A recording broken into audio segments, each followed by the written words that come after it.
Bien, gracias. Buenos Qué días. bueno. Bien. Buenos días, doctor. Buenos días. ¿Dudas de lo que hemos visto hasta ahorita? Mm, Yo sí tenía una duda ayer. Sí. Dijo que cómo se conectaban las áreas de Broca y el área motora. Dijo fascículos, pero no recordaba el nombre. Te debe estar refiriendo al fascículo arcuato, Ah, ok, ok. Sí, sí, sí. ¿sí? Sí, Ese es es el en que me Wernicke faltaba. y entre la de Broca, ¿no? Que es donde están fibras de asociación. Y la lesión ahí nos da problemas de denominación. Es decir, sí entiendo, sí hablo, pero me cuesta trabajo darle nombre a los objetos. O sea, si yo le digo, ¿qué es esto? ¿No? O ¿qué es Ujú. esto? No lo reconoce en ese momento, aunque sí sabe qué es. Sí, sí, sí. ¿Sí? Ok, gracias. No, al contrario. ¿Alguna otra duda? ¿No? Entonces, bueno, parece que vamos no, a, doc. acuérdense de estar estudiando, acuérdense todo lo de el mecanismo de memoria, ¿no? El adquirir la información es el primer paso. La segunda, pues es recordarlo y luego evocarlo, ¿no? Doc, A ver. sobre estudiar, ¿cree que nos pueda mandar su presentación, por favor? Claro, sí, yo se las estoy mandando pues en el curso del día de hoy. Ok, sí, gracias. Muy bien. Si no se las mando, me recuerdan, ¿eh? Entonces, bueno, vamos a compartir pantalla donde estábamos, ¿no? Mm,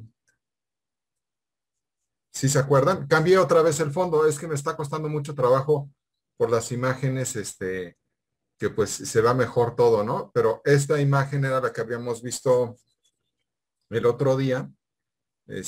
Digamos que las clases que les doy son algo dinámico.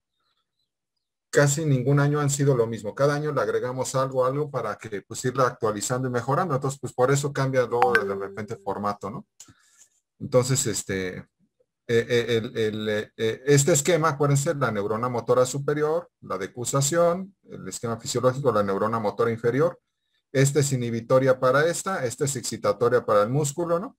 Y es lo que tenemos que tener muy en cuenta en todo nuestro tema, porque si no, pues nos perdemos. Y la idea es que yo tengo que saber algunos conceptos, como ¿no?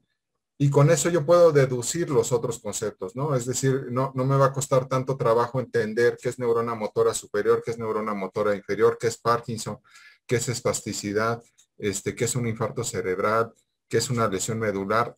Todo eso lo puedo inferir si yo comprendo estos conceptos.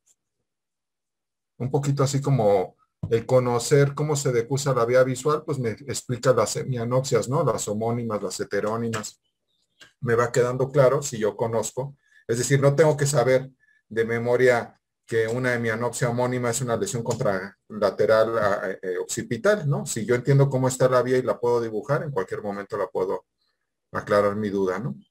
¿Sí les queda claro? Sí, doc. Sí. Sí. Ok. Esto también lo teníamos, ¿no? Y ahora sí vamos, me voy a regresar un poco a los apartados de la exploración neurológica acá, ¿no? Entonces, la primera diapositiva que teníamos era trofismo, tono muscular, fuerza muscular, reflejos normales y reflejos patológicos. Y vamos a ir, así lo vamos a explorar en este orden, ¿no? Trofismo, tono, fuerza, reflejos normales y patológicos. Esos son los apartados de la exploración del sistema motor. Vamos a ir desglosando uno por uno, que ya vimos el contexto anatómico y fisiológico y casi clínico, ¿no? Ahora vamos a desglosar uno por uno. Entonces, aquí estamos en la parte de trofismo, ¿no? Y trofismo, cuando ustedes entienden trofismo, ¿qué entienden por la palabra? Trófico. ¿Alimenticio o algo Sí, así? ¿no? Sí, ¿no? Comida, ajá, El alimentación. metabolismo, la alimentación, etcétera. Y pues es exactamente eso, ¿no?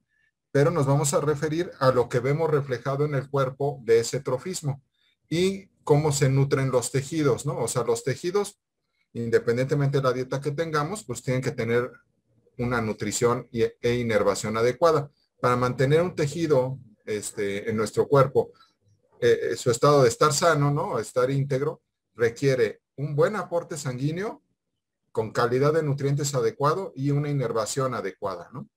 Entonces, si no está bien inervado, pues su función decae y tiende a disminuir su trofismo, ¿no? Y aunque esté muy bien inervado, si la nutrición es muy mala o el aporte nutricional es muy malo, pues tenemos una serie de problemas, ¿no?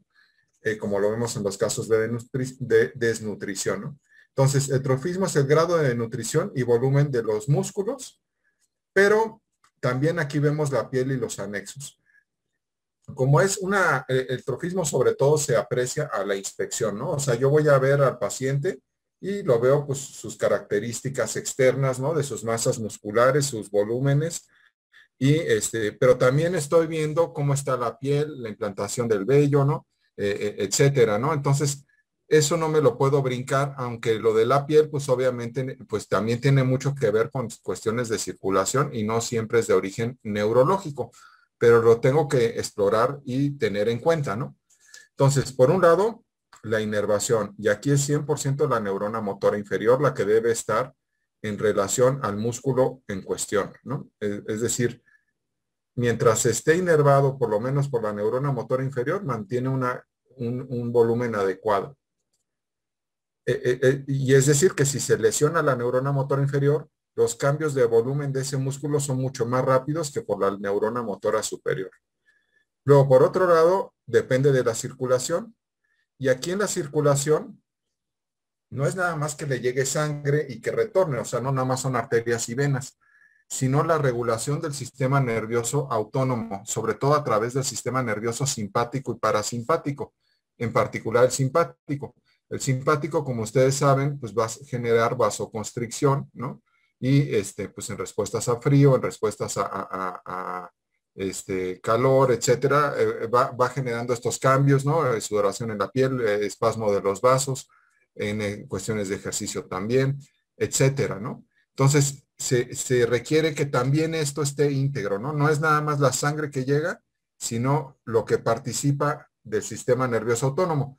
El sistema nervioso autónomo inerva la vasa nervorum, o sea, son los vasos, ¿no? La túnica muscular de cada vaso, pues tiene nervios y son sensibles a cambios automáticos, automáticos porque no son conscientes, debido a cambios en lo que solicitemos o a exposición a clima, etcétera, ¿no?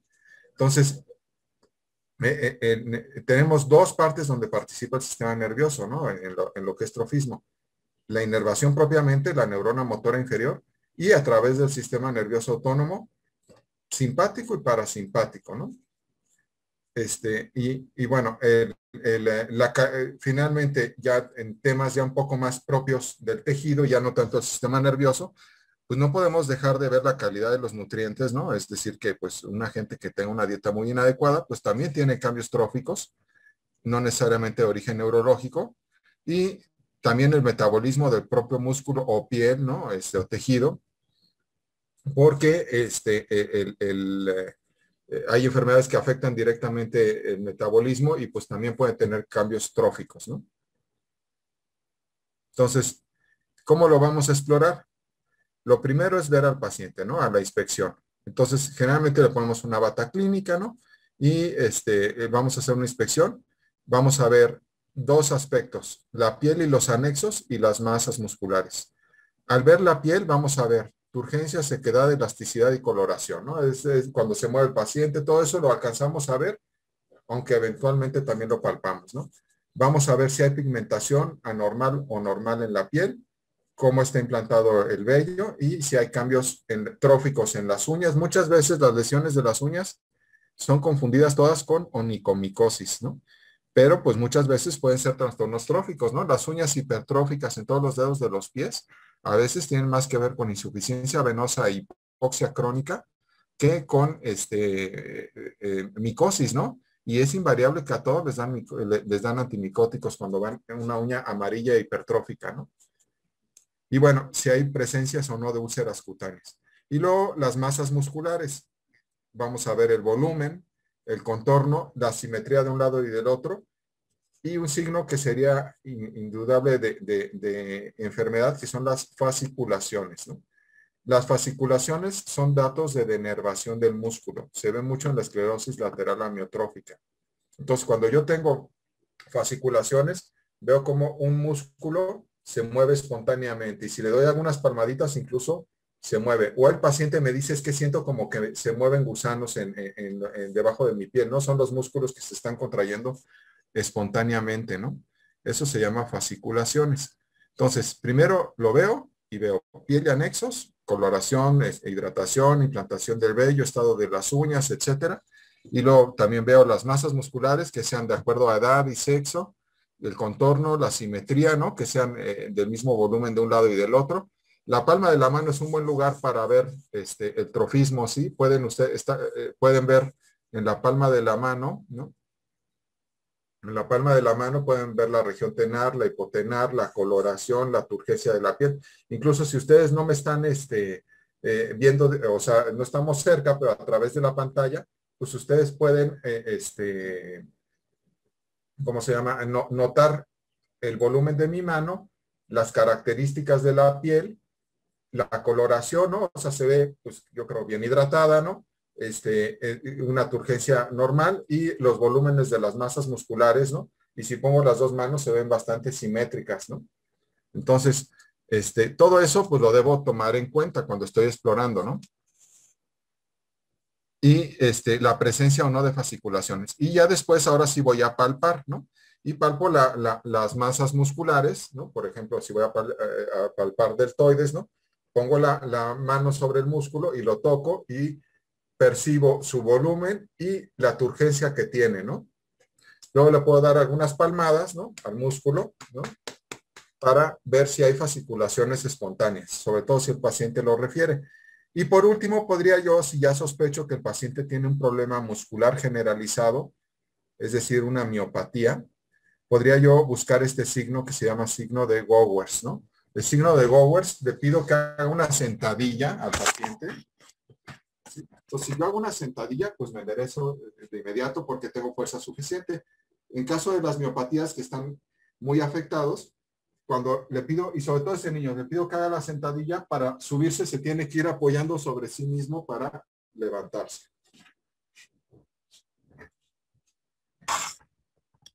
¿Estamos bien? Sí. Doctor.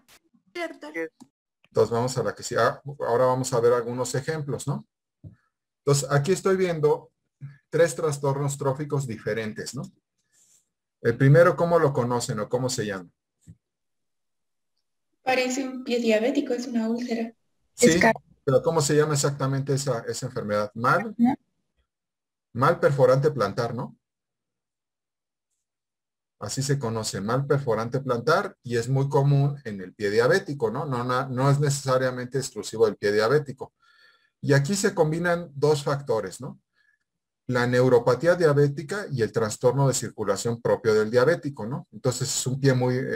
la circulación en el pie, por definición, es mala, ¿no? Está hasta abajo, el retorno venoso es muy malo, ¿no? Entonces tiende a haber un poco más de congestión venosa. Si no hace ejercicio, no se mueve, todavía empeora más esto, porque pues el sistema venoso no está trabajando, ¿no? Luego, la diabetes es una enfermedad que afecta mucho la microcirculación, ¿no? Es una enfermedad arteriolar, ¿no? En la arteriola es donde pega más fuerte la diabetes. Sí me están escuchando, ¿verdad? Sí, doctor. Entonces, la arteriola tiene muchos cambios degenerativos en el diabético crónico, ¿no? Entonces, si por un lado le juntamos a ese pie que no tiene una buena circulación venosa, ¿no? Y ya no digamos si es obeso, sedentario, etcétera, y si tiene insuficiencia venosa, etcétera. Por otro lado, la lesión arteriolar precapilar de la diabetes crónica, ¿no? Que va generando esta cuestión hipóxica en los tejidos, ¿no? Entonces las uñas se empiezan a ver quebradizas, amarillentas, ¿no? Por eso le digo, no todo va a ser onicomicosis. Y por otro lado le juntamos que los nervios también se afectan mucho por mecanismos dobles, ¿no? Por un lado, la vasa nervorum se lesiona mucho, o sea, los vasos que van, pues son también, los vasos tienen irrigación, ¿no? Los nervios tienen irrigación, entonces los nervios empiezan a tener también cambios en su circulación, y por otro lado, pues los estados de diabetes crónica ya se forman alcoholes y eso nos lleva a la neuropatía diabética, ¿no? Hay daño a nivel de la mielina, en las vainas de mielina de los nervios, tanto por la glucosa elevada en forma continua como por trastorno circulatorio. Y eso nos lleva a tener una neuropatía diabética, ¿no? Entonces, la neuropatía diabética, otra vez circulación y la misma diabetes por liberación de alcoholes como el inositol, ¿no? Que lesiona las vainas de mielina. Es una neuropatía sobre todo tipo sensitiva, es decir, no voy a percibir, ¿no? Y por otro lado tengo un trastorno circulatorio de por sí por la diabetes y peor porque es el pie, ¿no? Entonces se junta todo eso y entonces se empiezan a formar lesiones en la planta del pie o entre los dedos que el paciente no percibe. No lo percibe por la neuropatía diabética, es decir, no le duele. A todo mundo le podría pasar esto, pero si le duele, pues te das cuenta muy rápido y no avanza, ¿no? Lo curas, lo atiendes, no pisas. Pero en el caso del diabético sigue pisando, sigue con las mismas cuestiones. Muchas veces el higiene es deficiente y además, pues no ve la planta del pie, ¿no? Rara vez uno se está viendo las plantas del pie como debería. En el diabético es una indicación de sus cuidados de diario, ¿no? Diario verse entre los dedos de los pies y diario ver la planta del pie. ¿Por qué? Porque puede tener una úlcera, no darse cuenta, y a partir de ahí empieza un proceso infeccioso y ese proceso infeccioso se va distribuyendo por las fascias en el pie en un área relativamente hipóxica por la misma diabetes y pues es un área perfecta de cultivo y bueno, eso va generando que esto sea la punta del iceberg, ¿no? Aquí está la lesión, pero generalmente se extiende mucho más. ¿Sí les queda claro todo el concepto? Sí, Sí, sí. Entonces, este es un trastorno trófico de origen mixto, ¿no? Vascular y nervioso. ¿Y qué está muy afectado? Pues por neuropatía y la microcirculación. Entonces, este sería mixto. Y bueno, ustedes ya saben, ¿no? Cuando vemos esto, rara vez se salva el pie, ¿no? O sea, esto ya es grave, ¿no? Para el paciente. Hacemos todo lo posible, todo depende de qué tan distante está eso. A veces hacemos radiografías y notamos que tienen gas hasta el talón, ¿no? Hasta el dorso del pie, se notan burbujas de gas, etcétera. O sea, muy grave, ¿no? Y bueno, el olor es característico, ¿no? Entonces, esto pues yo creo que todos ya lo vieron en algún momento porque es de lo más común en el país que más diabéticos del mundo tiene, ¿no? ¿Sí? sí, sí lo hemos visto. Sí, doc. Sí. Sí. Entonces, y pues si no, a veces sí le salvan el pie, a veces acaba en amputación, ¿no? Este, y bueno, esta lesión, por ejemplo, es una úlcera, pero de origen venoso, es una úlcera varicosa. Y vean los cambios tróficos, ¿no? O sea, yo no necesito explorar, tocar al paciente ni tenerlo enfrente. Ustedes pueden imaginar perfecto, ¿no? Es la cara medial de la pierna, ¿no? Hacia el malleolo interno. Y vean cómo la piel se ve brillosa, quebradiza, véanla, conformando escamas, reseca, ¿no? Poca turgencia, ¿no? O sea, si está quebradiza. Aparte se le ve una lesión ulcerosa con bordes perlados, con un fondo necrótico, áreas amarillentas que son áreas de necrosis y infección, ¿no? Y esto corresponde a una úlcera venosa, ¿no? O varicosa. En un contexto de un paciente que crónicamente ha tenido problemas de circulación, es decir, estos cambios cutáneos de pigmentación se llaman piel tipo ocre, ¿no? Piel de ocre y o piel tipo ocre y aparte la resequedad de la piel quebradiza y atrófica. Esto no pasó en un día, ¿no? Pasó en años de descuido, etcétera, porque sí se puede prevenir, no todo el mundo tiene que llegar a eso, ¿no? Cuando yo empiezo con insuficiencia venosa, pues tengo que tener un estilo de vida sano, cuidar la circulación, evitar tener edemas y no tomar flebotónicos, usar medias de compresión o calcetas de compresión en el caso de los hombres, ¿no? Si soy diabético, extremar precauciones. Entonces, todo esto, pues, se puede prevenir, ¿no? Obviamente, para llegar a esto es que pasaron muchos años y estas úlceras, pues, son áreas de muy baja circulación, donde, pues, el retorno venoso es muy malo y tardan muchísimo tiempo en sanar. Este sería un cambio trófico, pero de origen exclusivamente circulatorio, no nervioso, ¿no? Aquí sí, la lesión la describo en el contexto de lo de trofismo, pero no es propiamente una lesión del sistema nervioso. ¿Les queda claro? Sí, Sí, ¿Lo vieron alguna vez esto? sí, las dos, tanto la Sí, piel también. aperlada, color ocre en enfermedades varicosas Sí. y anhidrosis, ¿no? Por también Ah, sí, que claro. Sí. O sea, todo se afecta, ¿no? Y además es muy común verlo, ¿no? Incluso sin úlceras vemos gente con las piernas con estos cambios tróficos, ¿no? Y Sí, bueno, aquí vean una lesión en la región, vean las dos manos comparativamente y vean la mano del lado izquierdo, ¿no? Que sería la derecha en la pantalla. Vean cómo tiene cambios en el volumen de la región tenar e hipotenar, ¿no? Entonces aquí, ¿sí? Sin embargo, la coloración y el resto de la mano se ve de un volumen muy adecuado, ¿no? Esta extremidad se ve discretamente disminuida de volumen si la comparamos con esta, ¿no? Y eso llama la atención, ¿no? Pero la coloración y la turgencia de la piel se ve relativamente conservada, ¿no? Incluso la implantación del vello, ¿no?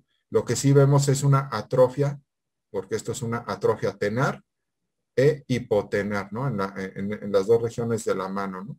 Y esto se puede deber a distintas lesiones, pero de tipo nervioso, ¿no? Vean cómo se forma un hueco acentuado en la palma de la mano comparado con ¿no? Propio de estos cambios tróficos, ¿no? Entonces, esto se debe habitualmente a lesiones de nervio periférico, puede ser a nivel del túnel del carpo, ¿sí? O del canal de Gullón, o más arriba en el plexo braquial, ¿no? Y nos genera lesiones de este tipo. Entonces, o lesiones de raíces nerviosas, nada más que la raíz nerviosa tendrían que ser varias para afectarnos toda esta zona, ya lo entenderemos cuando hablemos un poco más de las raíces nerviosas en sensitivo, pero la distribución que tiene esto corresponde más a nervios o a troncos que a raíces nerviosas, ¿no? Entonces, esto sería un ejemplo de atrofia tenar hipotenar de origen exclusivamente neurona motora inferior, ¿no? O sea, neurona motora. Entonces, vean, tenemos un caso mixto, tenemos un caso venoso y tenemos un caso neurológico exclusivamente. ¿Sí les queda claro? sí, Sí, sí, doctor. Sí. Vean más ejemplos, ¿no? Aquí no ha llegado a la úlcera, ¿no? Pero pues ya vemos los cambios cutáneos, ¿no? Vean la red venosa, las varices que tiene, ¿no? La red venosa superficial. Vean ya los cambios cutáneos, aquí estamos a punto de la úlcera, ¿no? Pero hay otras enfermedades que también nos demuestran cambios tróficos en la piel, ¿no? Por ejemplo, en este paciente que está con una enfermedad avanzada, ¿no? De neurofibromatosis, ¿no? Y obviamente sabemos que ese tipo de cambios en los nervios pues son hipertrofias de los nervios debido a tumores, ¿no? Neurofibromas, ¿no? Y los vemos generalizado en todo el cuerpo, ¿no? Pareciera que es algo contagioso, pero nada que ver, ¿no? O sea, simplemente es un problema congénito que le lleva a tener este tipo genético, ¿no? No congénito, genético, que le lleva a tener este tipo de lesiones y que además a veces se acompaña de tumores cerebrales, ¿no?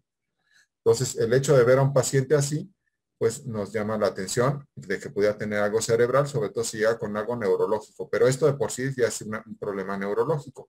Por otro lado, vean en este paciente con la neurofibromatosis, obviamente hay muchas características que ver, ¿no? Vean cómo está intubado, ¿no? En una camilla, con los ojos tapados, ¿no? Se le quitó el cabello, ¿sí? Se le están haciendo algunas maniobras, ¿no? Ahí. Y también vean los cambios tróficos en el cuerpo, ¿no? O sea, vean lo adelgazado de las extremidades, ¿no? La caja torácica muy aparente, o sea, está muy desnutrido, ¿no? Tiene cambios tróficos, pero por trastornos nutricionales, ¿no?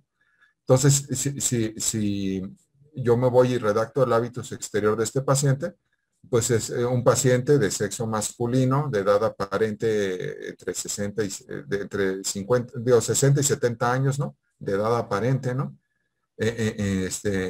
Mal conformado, aparentemente íntegro, en una cama de hospital, ¿sí? Con los ojos cubiertos, con una intubación orotraqueal y asistencia ventilatoria, en posición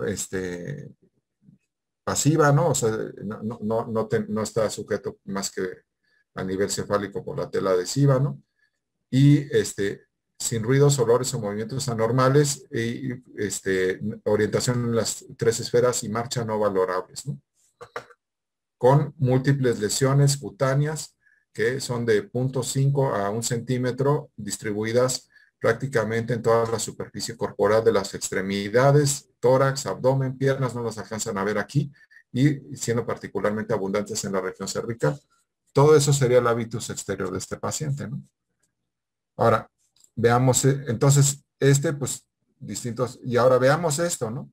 Este paciente también tiene trastornos tróficos, vean, toda el adelgazamiento de las extremidades, pero en este caso, pues, vean el abdomen voluminoso, ¿sí? La hernia umbilical con coloración violácea, la red venosa colateral, vean que está tatuado, ¿no? Siempre tenemos que ver ese tipo de características, ¿no? Porque, pues, aunque los tatuajes son algo muy aceptado, no quita que es un procedimiento que a veces es hecho por gente sin cuidado y puede llevar infecciones, ¿no?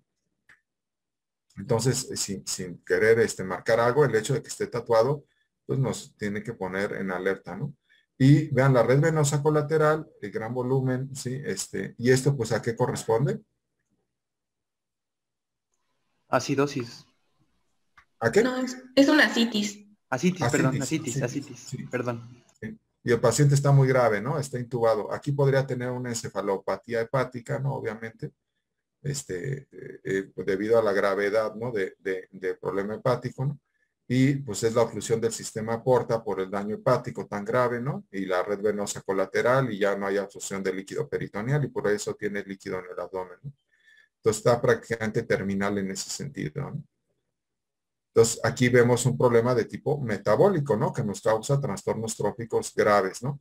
Pero aparte traerá su encefalopatía hepática, ¿no? ¿Sí? ¿Vamos Sí, bien?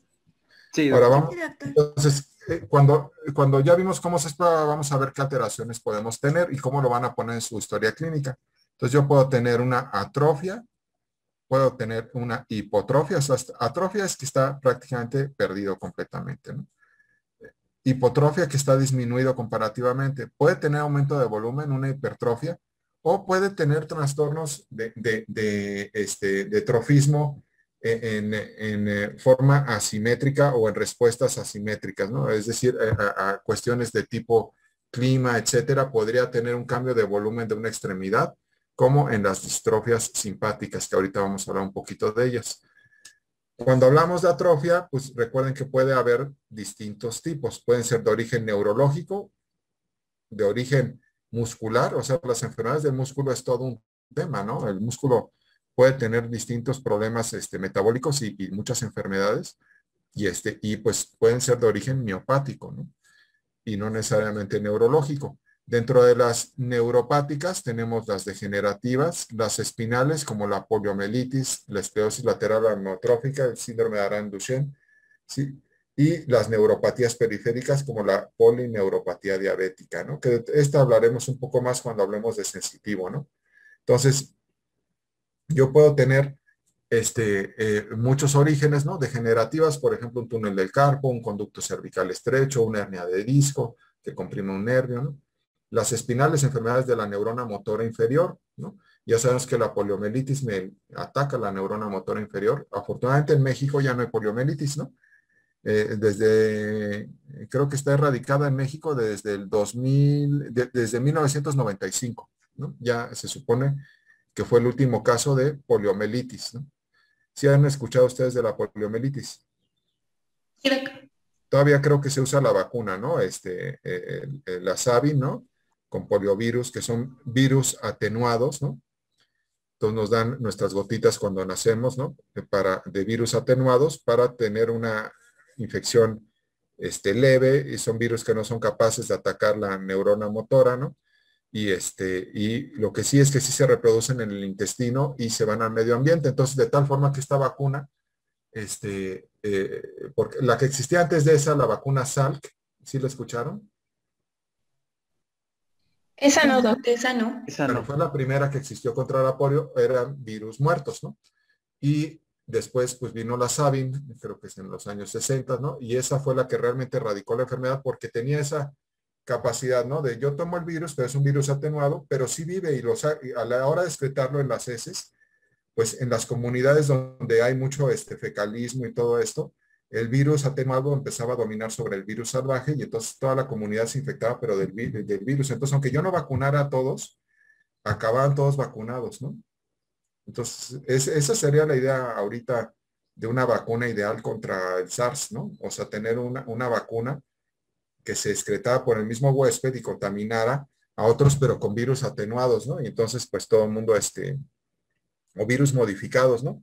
Y entonces todo el mundo, pues terminaríamos, inmunes contra el SARS-CoV-2, ¿no?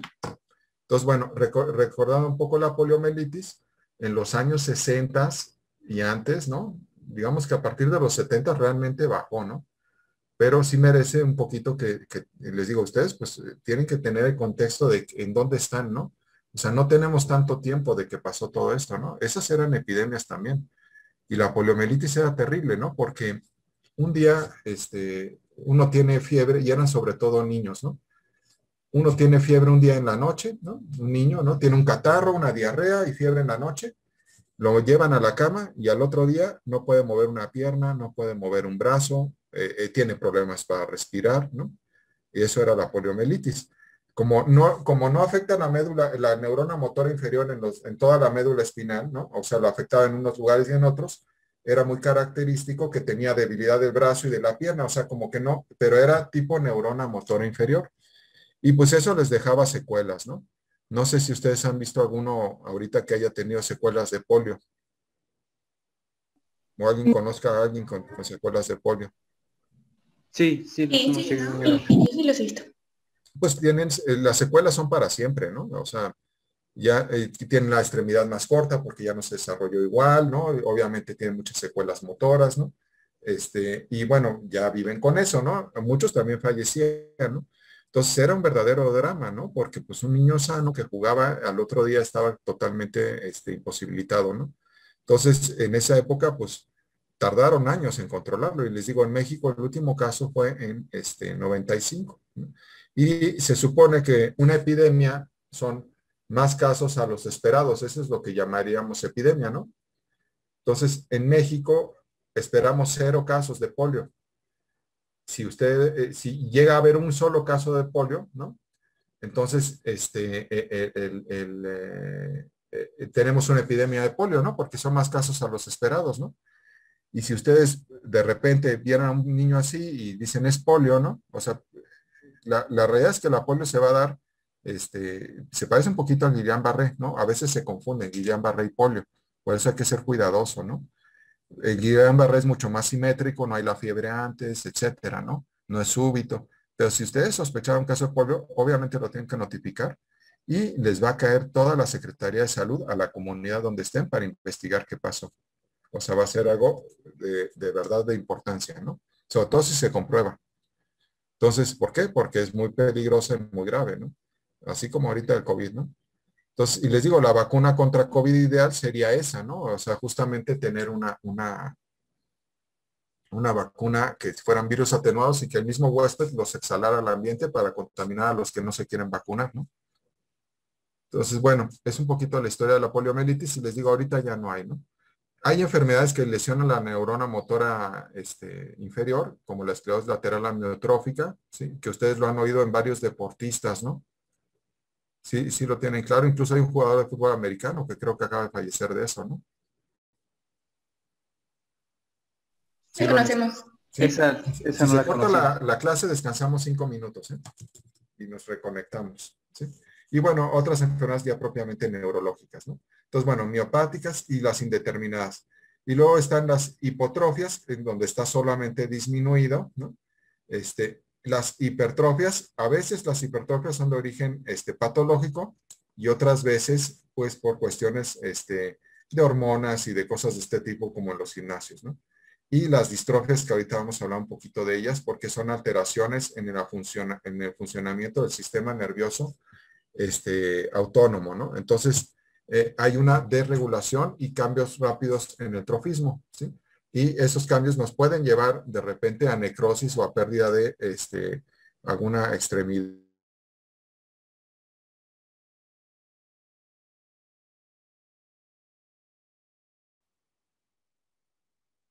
¿Sí? ¿Me escuchan?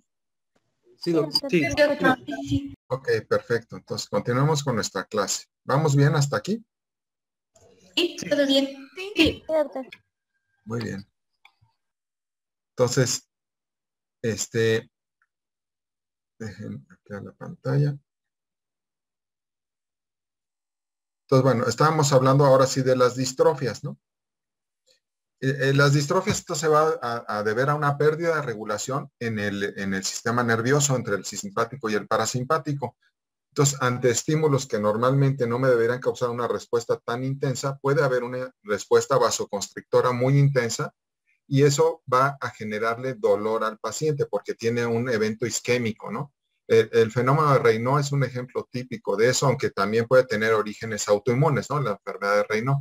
Pero como fenómeno, ¿no? Como fenómeno de vasoconstricción súbita intensa, el fenómeno de Raynaud sería un ejemplo de una distrofia simpática, ¿no?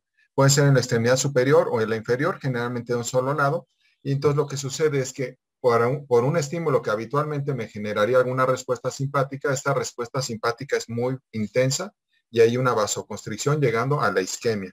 Seguido de la isquemia con dolor, viene una etapa de vasodilatación refleja, o contraria, ¿no? Y entonces hay edema en la extremidad y cambios de coloración. Entonces, aquí pueden ver, ¿no? Como entre una extremidad inferior y la otra, pues el pie que está a la derecha de ustedes, izquierda del paciente, se nota con un aspecto más rosado y claro y el otro francamente pálido, ¿no? Entonces, aquí podríamos pensar que está teniendo un fenómeno de tipo vasoconstricción. Aquí lo pueden ver en las manos que hubiera cambios de volumen, ¿no? Sobre todo aquí lo que sería la mano que está a la derecha de ustedes, la izquierda del paciente, tiene los dedos más gruesos, ¿no? Y se ve discretamente, pues, un aspecto hiperémico, ¿no? No, a veces son así simplemente fenómenos transitorios en una extremidad donde vemos un cambio de coloración, les digo, se llama distrofia simpática y reflejo por reflejo al estímulo, ¿no? Puede ser en la extremidad inferior, sucede mucho en los diabéticos porque en los diabéticos se afecta mucho el sistema nervioso simpático por lesión de la cadena ganglionar y afecta mucho las piernas e incluso hay cirugías que se hacen para cuando ya tenemos problema de circulación periférica que se llama simpatectomía, ¿no? Para los diabéticos, para evitar estos fenómenos, ¿no? Cuando lo tenemos en la pierna, le podemos a veces llamar causalgia, ¿no? De repente les dicen de esta forma, ¿no? Causalgia, ¿sí? O distrofia simpática. Y sobre todo en la extremidad inferior, en la extremidad superior, sobre todo es una distrofia simpática. Les digo, entonces viene el estímulo, ¿no? Esto me genera la respuesta vasoconstrictora, ¿no? Por una sobrecarga simpática, ¿no? Y después de eso hay un espasmo, este espasmo me genera aumento de dolor y hay una respuesta después vasodilatadora, como se ve aquí, con dolor, como si fuera una especie de alergia, pero realmente es debido a este problema de distrofia simpática, ¿no? No necesariamente tiene que participar el cerebro en esto, o sí, ¿no? Pero sobre todo en la percepción de dolor, sí. Y después de esto, pues si es mucho tiempo muy sostenido, yo tengo cambios cutáneos o necrosis. ¿Les quedan claros las distrofias simpáticas? Sí, doctor. Sí, doctor. Sí. Hay que entender que es un fenómeno reflejo, ¿sí? Es decir, no depende de mi voluntad. Mantiene la postura ya sea del cuerpo o de cualquier segmento del cuerpo, ¿no? El cuello, ¿no? Por ejemplo, la cabeza. Y está modulado por amplios sistemas y tiene mucho que ver con el sistema extrapiramidal, ¿no? Hay unas estructuras que aumentan el tono y hay unas que inhiben el tono. Si yo lesiono una que aumente el tono, mi respuesta va a ser que disminuye el tono a la hora de a la hora de explorarlo, ¿no? O sea, yo voy a ver lo contrario, ¿no? Y si yo lesiono una que inhibe el tono muscular, mi respuesta va a ser que clínicamente aumenta el tono muscular. Así lo vamos a ver porque son antagónicos, ¿no? Entonces, el aumento del tono, las estructuras que aumentan el tono, ¿no? Son los usos neuromusculares y los órganos tendinosos de Golgi, ¿no? Al estimularlos yo, por ejemplo, con el martillo, el músculo se contrae y me da el arco reflejo, ¿no? El neocerebelo, ¿no? Sobre todo los núcleos vestibulares, y el núcleo lenticular, sobre todo el pálido, ¿no? Todo eso de los ganglios basales, cerebelo y los usos neuromusculares. Y los que inhiben el tono, ¿no? El paliocerebelo, el neocerebelo, pues son los hemisferios cerebrales. El paliocerebelo vendría siendo la región del vermis, ¿no? en la parte antigua del cerebelo. El núcleo rojo, que acuérdense que a través de él es la aferencia de todo el sistema, eferencia de todo el sistema extrapiramidal. La sustancia negra, de la enfermedad de Parkinson, ¿no? Inhibe el tono, entonces cuando se lesiona, aumenta el tono, que es lo que vemos en el Parkinson. Y la corteza cerebral, ¿no? La corteza cerebral también tiene que ver con esta regulación. Entonces, todo participa, ¿no? Ahora, ¿cómo lo vamos a explorar? Primero, a la inspección, ¿no? Voy a ver si el paciente tiene una postura o contracción anormal, ¿no? O sea, podría tener una postura espástica, como lo habíamos visto en la marcha, ¿no? Que una extremidad se encuentre con una postura, una contracción espástica, ¿no? O podríamos estar viéndole un temblor de cuentamonedas, etcétera, ¿no? Ya desde que hicimos la inspección para ver el trofismo, también estamos viendo el tono, ¿no? O sea, siempre hacemos todo al mismo tiempo, ¿no? Entonces vemos las masas musculares y los relieves, a ver si alguno tiene aumentado el tono, ¿no? Luego lo vamos a palpar a mano plena, ¿no? En sentido céfalo-caudal. Acuérdense, toda la exploración neurológica es de la cabeza hacia abajo y de proximal a distal. Y vamos a palpar para percibir la consistencia, ¿no? A ver si está flácido, si está contraído. Luego voy a hacerle movimientos pasivos con cooperación del paciente, que él no haga ninguna resistencia, yo le muevo la extremidad, ¿no? Hago extensión, flexión, igual de la pierna sobre el muslo, ¿no? Brazo sobre antebrazo y luego pues propiamente la mano, ¿no? Para percibir si hay una resistencia anormal, que me cueste mucho moverlo o si hay datos anormales como rueda dentada, ¿no? Y finalmente voy a hacer movimientos, de todas formas, siempre existe cierto grado de resistencia, ¿no? Y luego voy a hacer una hiperextensión pasiva de la extremidad. Voy a hacer esto así, ¿sí? Esta maniobra se llama de Bragar, ¿no? Entonces, le pongo la mano y hago esto. Ustedes lo pueden hacer con sus propias manos, ¿no? O con algún familiar y perciban cómo hay una resistencia, ¿no? Si yo quiero hacer llegar mi mano hasta el antebrazo, no voy a lograrlo, ¿no? ¿Sí? Nada más llega hasta acá porque hay una resistencia. Y al momento que lo hago muy intenso, se empiezan a contraer mis músculos, ¿no? Porque estoy estirando los usos neuromusculares. Entonces, los estoy estirando y hay una resistencia. Eso es lo que yo exploro con esa hiperextensión pasiva, ¿sí? O maniobra de Braga. ¿Les queda claro? Sí, doc. Sí, Hagan doctor. que ustedes perciban su resistencia. Algunos son muy elásticos, eso es variable de una persona a otra, ¿no? ¿Qué alteraciones voy a tener? Puedo tener disminuida el tono muscular, sería atonía o hipotonía, serían músculos flácidos, ¿no? Y en ese caso, a la hora de palparlos, pues percibo los músculos flácidos y al hacer la maniobra, pues los arcos de movimiento están muy aumentados, ¿no? Casi la puedo llevar hacia el lado contrario. Y la hora de hacer la extensión-flexión, pues también es muy libre, ¿no? No hay ninguna resistencia. Pueden ser nuevamente de origen muscular o lesión del sistema nervioso periférico o central, dependiendo, les digo, en el central, si son las áreas que aumentan, que disminuyen el tono. Luego, en el caso de la hipertonía, ahí los músculos están aumentados y puede haber posturas anormales, ¿no? Por ejemplo, el de espasticidad, se lo repito, la extensión, la marcha helicópoda sería un ejemplo, ¿no? De aumento del tono. Y aquí hay un punto con la hipertonía, o sea, el aumento del tono muscular. Yo tengo básicamente dos, ¿no? Puedo tener espasticidad o puedo tener rigidez, o sea,